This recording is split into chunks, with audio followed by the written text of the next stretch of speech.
Amerikanët që pranuan Islamin, një udhëtim mes kërkimit shpirtëror, identitetit dhe besimit, një rrugtim që nuk njeh kufi.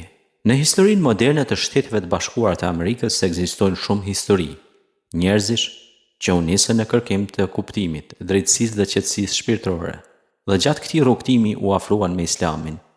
Disa e njohën Islamin përmes leximit të Kuranit, disa përmes udhëtimeve, të tjerë përmes miqësisë, sportit, burgimit, aktivizimit apo përvojave të vështira personale. Për shumë prej tyre, pranimi i Islamit nuk ishte thjesht një ndryshim emri apo identiteti. Ishte një ndryshim në mënyrën se si e shihnin Zotin, njeriun, moralin dhe përgjegjësinë ndaj shoqërisë.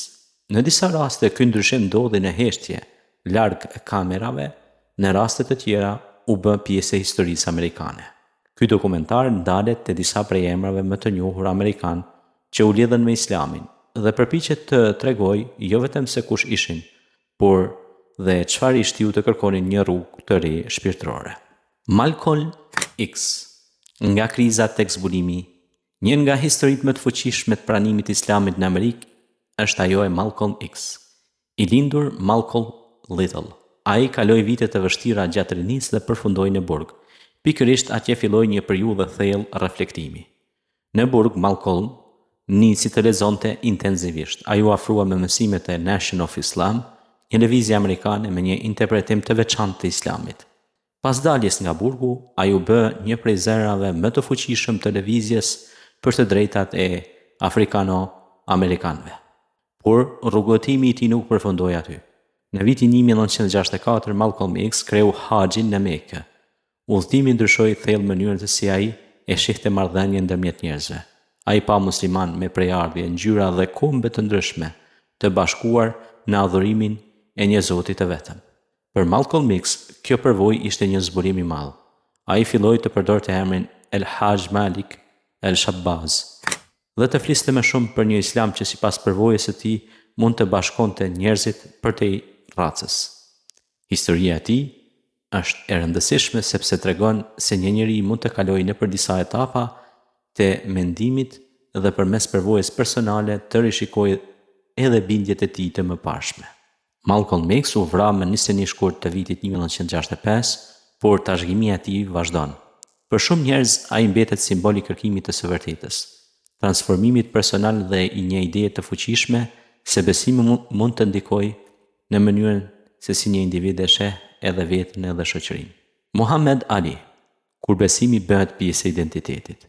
Nëse Malcolm X u bë një nga figurat më të fuqishme të Islamit në sferën e aktivizmit shoqëror, Muhammad Ali e solli këtë identitet në qendër të skenës sportive botërore. I lindur si Cassius Marcellus Clay, ai u konvertu, u rikthy në Islam në fillim të viteve 1960 dhe fillimisht u lidh me Nation of Islam. Më vonë, pas ndryshimeve në botkuptimin e tij fetar, ai u ofrua me traditën sunite dhe me Islamin në një kuptim më të gjerë. Muhammad Ali nuk e fsheu fenë e tij, përkundrazi ai e bëri pjesë të identitetit të tij publik. Ai ndryshoi emrin, refuzoi të ndajë nga bindjet e tij dhe përjetoi pasoja të mëdha profesionale për shkak të qëndrimeve të tij, sidomos gjatë kohës së luftës së Vietnamit. Për të, feja nuk ishte vetëm një çështje private, ajo lidhej me ndërgjegjen, dinjitetin dhe përgjegjësinë morale. Muhammad Ali u bë një prej sportistëve më të famshëm të shekullit 20, por ndikimi i tij kaloi shumë përtej ringut. Kur fliste për Zotin, paqen, drejtësinë dhe jetën e përtejme, ai i jepte publikut amerikan mundësinë të shihte një musliman që nuk e ndante besimin e tij nga jeta e përditshme. Jeta e Aliut tregon edhe një realitet tjetër. Pranimi i Islamit nuk do të thotë domosdoshmërisht largim nga shoqëria. Përkundrazi, shumë muslimanë amerikan kanë vazhduar të jenë pjesë aktive e kulturës, sportit, arsimit dhe jetës publike të vendit. Karim Abdul-Jabbar, besimi, dituria dhe identiteti. Një tjetër figurë e njohur është Karim Abdul-Jabbar, legjenda e basketbollit amerikan. I lindur në Ferdinand Lewis Alcindor, ai pranoi Islamin gjatë viteve të rinisë dhe më pas mori emrin Karim Abdul-Jabbar. Ndryshe nga imazhi i zakonshëm i sportistit, Karim e shfaqi veten edhe si një njeri interesuar për historinë, kulturën, arsimin dhe filozofinë. Në historinë e tij, feja lidhej me kërkimin për kuptim dhe me përpjekjen për të kuptuar më mirë origjinën dhe identitetin e tij.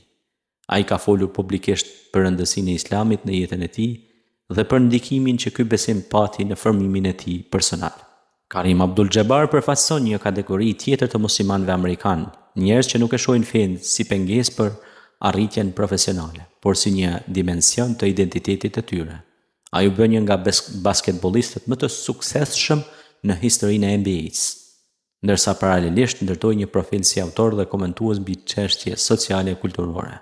Historia e tij na kujton se rruga e besimit mund të bashkëjetojë me dijen, sportin, profesionin dhe përgjegjësinë qytetare. Nga qytetet amerikane tek bota, pse dikush zgjedh Islamin? Historitë e amerikanëve që pranuan Islamin nuk janë të gjitha njësoj. Disa kanë ardhur nga familje të krishtiera, disa nga familje pa përkatësi të forta fetare, ndërsa të tjerë janë afruar me Islamin përmes kërkimit personal. Arsyet ndryshojnë nga një person te tjetri. Për disa, një nga pikat më të forta është koncepti i një Zoti të vetëm dhe i drejtë për drejtë pa ndërmjetës. Për të tjerë, tërheqës është mënyra se si Kurani flet për drejtësinë, mëshirën, përgjegjësinë dhe jetën e përtejme.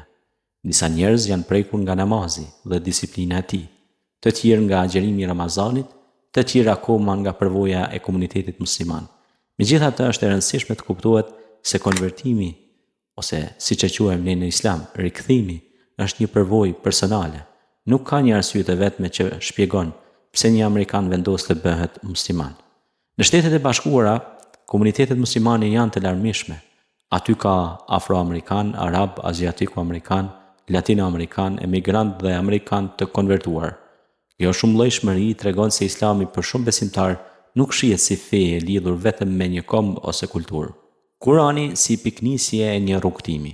Për shumë njerëz që e kanë pranuar Islamin, leximi i Kuranit ka qenë një pikë kthese. Nuk është e njëjta përvojë për të gjithë, por Kurani mund të nxjisë pyetje të thella rreth krijimit, qëllimit të jetës, moralit, drejtësisë dhe marrëdhënies me Krijuesin. Mesazhi islam e vendos tauhidin, besimin në një Zot të vetëm në qendër të jetës së besimtarit. Ai gjithashtu thekson mëshirën, pendimin, drejtësinë, bamirësinë dhe kujdesin ndaj të tjerëve. Pikërisht këtu qëndron një nga temat më të forta të këtyre historive. Njeriu mund të ketë sukses, famë dhe pasuri, por përsëri të ndjejë nevojë për një përgjigje më të thellë rreth kuptimit të jetës. Historitë e Malcolm X, Muhammad Ali dhe Karim Abdul-Jabbar janë të ndryshme, por ato kanë një pikë të përbashkët. Besimi i tyre u bë pjesë e një transformimi të brendshëm dhe në mënyra të ndryshme ndikoi në mënyrën se si ata e shihnin veten dhe botën. Një mesazh që vazhdon të udhëtojë. Historia e amerikanëve që kanë pranuar Islamin është shumë më gjerë se historia e disa emrave të famshëm. Pas çdo figure publike ekzistojnë mijëra histori të njerëzve të zakonshëm. Student, mjek, sportist, artist, punëtor dhe familjar që kanë kaluar nëpër një proces personal të kërkimit dhe besimit.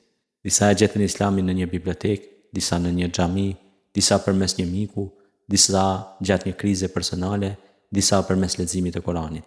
Secila histori është unike, por mes tyre përsëritet një pyetje e lashtë. Pse jemi këtu dhe cili është qëllimi i jetës?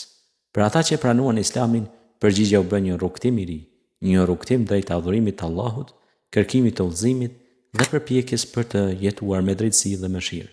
Nga rrugët e vjetra të qyteteve amerikane deri te qendrat e mëdha të kulturës botërore, historitë e konvertimit vazhdojnë të tregojnë të njëjtën gjë. Kërkimi shpirtëror i njeriut nuk njeh kufi kombëtar. Ndoshta pyetja më e madhe nuk është se nga cili vend vjen njeriu, por se ku e çon zemrën e tij kërkimi i së vërtetës.